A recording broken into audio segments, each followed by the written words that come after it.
A global leader in the field of cancer research visited Madison today to speak at the UW Carbone Cancer Center. Dr. Otis Brawley is the Chief Medical Officer of the American Cancer Society, and his visit comes at a critical time as Congress considers increasing federal funding for research. We spoke to Dr. Brawley earlier this afternoon from the UW Health Learning Center. Medical research has been stagnant now for about 12 years in terms of spending. The National Institutes of Health, which is where most medical research in the United States is funded, has not had an increase in its budget literally since about 2001, 2002. You know, we've got a number of young, incredibly talented scientists in the United States. If we're going to keep our edge in terms of technology and in terms of science, we're going to have to support them, and we really desperately need to put more money into scientific research.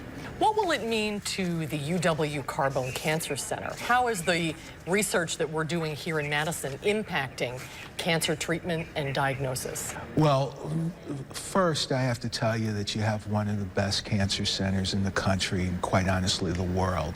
A major contributor to cancer research and cancer treatment.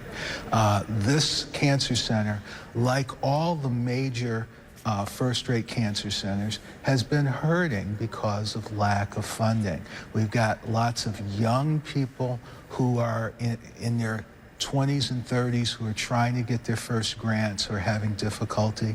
These are the folks who are ultimately going to develop the new drugs that are going to treat many of us when we get older and have cancer and other diseases. What do you think will happen if the funding for research isn't increased? I don't know the likelihood that this is not going to happen, but I can tell you if it doesn't happen, if we don't get more money to research, we're starting already to lose a generation of young researchers. These are people who would normally go into the labs and go into the clinics and develop better treatments than we have now. Some of the brightest are deciding that they should go into other fields. You'll see people who end up going to work on Wall Street to tell companies what to invest in terms of drug companies, rather than being in the laboratory developing the next generation of drugs. I think some people might be surprised to know that funding is dependent in some ways on lawmakers in Washington. These aren't physicians who are making these decisions. Yeah, you're absolutely correct. You know, funding for the National Institutes of Health, and there are 27 institutes at the NIH. The National Cancer Institute is the largest. Funding is part of the federal budget. And you do, by the way, end up with very interesting, weird things.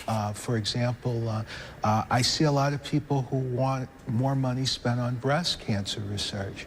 The National Cancer Institute invests about $600 million a year in breast cancer research. And it is the #1 funder of breast cancer research in the United States. Well, thanks for taking the time to talk with us. We really appreciate it. Thank you so much.